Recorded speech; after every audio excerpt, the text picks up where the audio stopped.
Spring is bursting out all over, and thank God. It's about time. The preternaturally early crocuses have now been joined by daffodils and forsythia.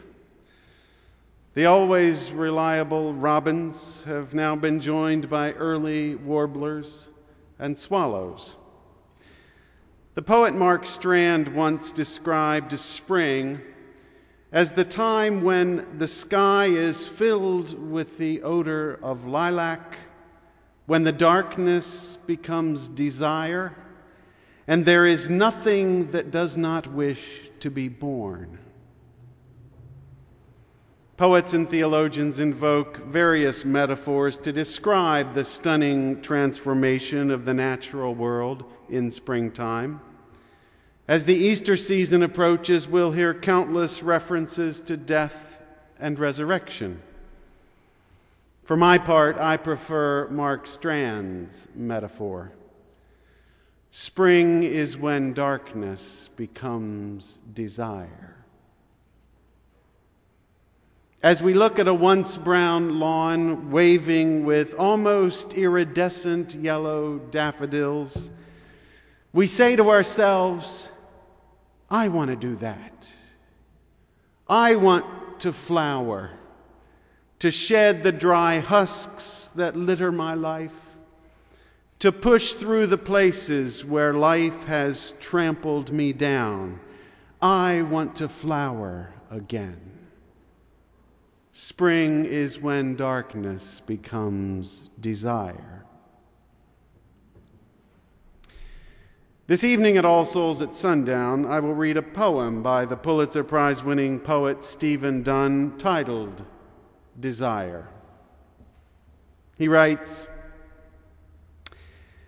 I remember how it used to be at noon, springtime, the city streets full of office workers like myself, let loose from the cold glass buildings on Park and Lex. The dull swaddling of winter cast off, almost everyone wanting almost everyone else. It was amazing how most of us contained ourselves, bringing desire back up to the office where it existed anyway, quiet, like a good engine. I'd linger a bit with the receptionist, knock on someone else's open door, ease myself by increments into the seriousness they paid me for. Desire was everywhere those years, so enormous it couldn't be reduced one person at a time, and so on. I'll finish the poem tonight. For my purpose this morning, the key insight of the poem is twofold. At its best, desire can be essential and universal. Desire was everywhere in those years, the poet says. In the office, it ran quietly, like a good engine. At its worst, however, desire can be insatiable and often destructive. Almost everyone wanted almost everyone else, the poet says. It was amazing how most of us contained ourselves. The good news is that most of us do contain ourselves, at least most of the time.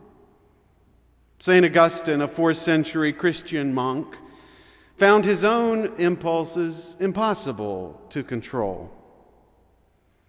The madness of raging lust exercised its supreme dominion over me, he wrote in a book aptly titled Confessions. His travails convinced him that sexual desire is inherently sinful. Augustine became one of the most influential theologians in the history of Christianity. Ever since, his views have sullied not only our Western view of sexuality, but our view of desire generally. To be sure, uncontrolled sexual desire is indeed diabolical.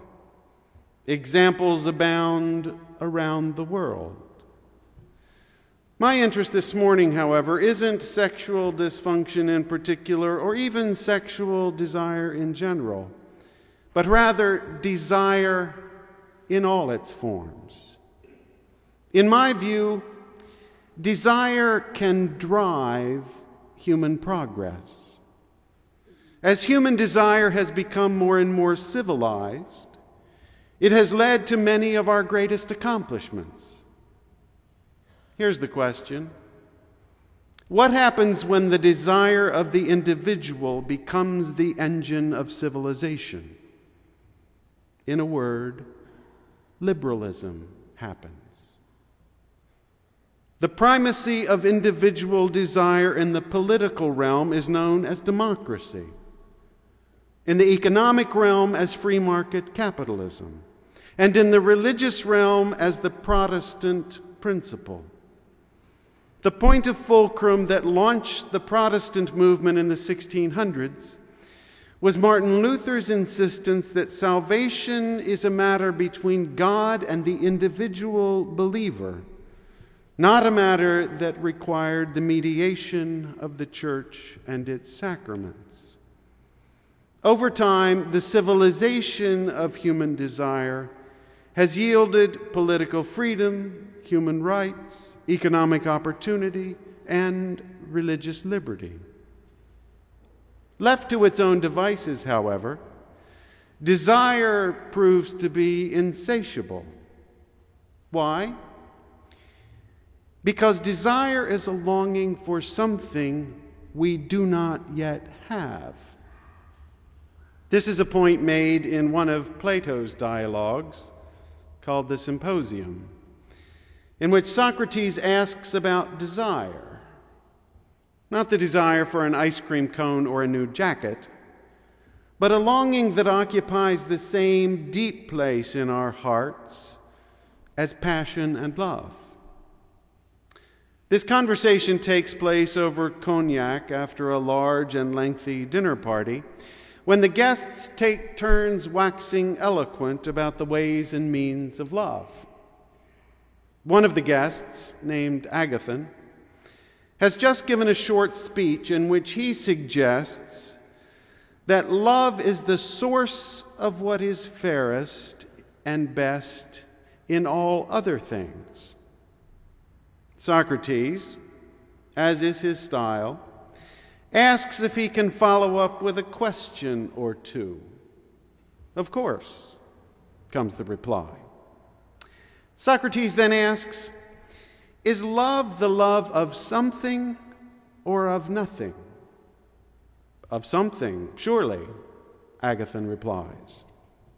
Does love desire that which it loves? Yes, surely. And does love possess or not possess that which one loves and desires? Probably not, I should say. The conclusion then, says Socrates, is that the one who desires something is in want of something, and the one who desires nothing is in want of nothing. Necessarily true, responds Agathon.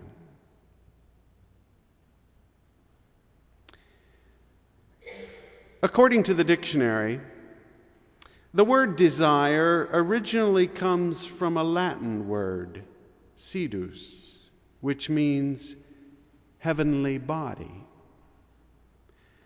Desire always sets its sights on far-off goals. What does this imply? I can state the situation plainly.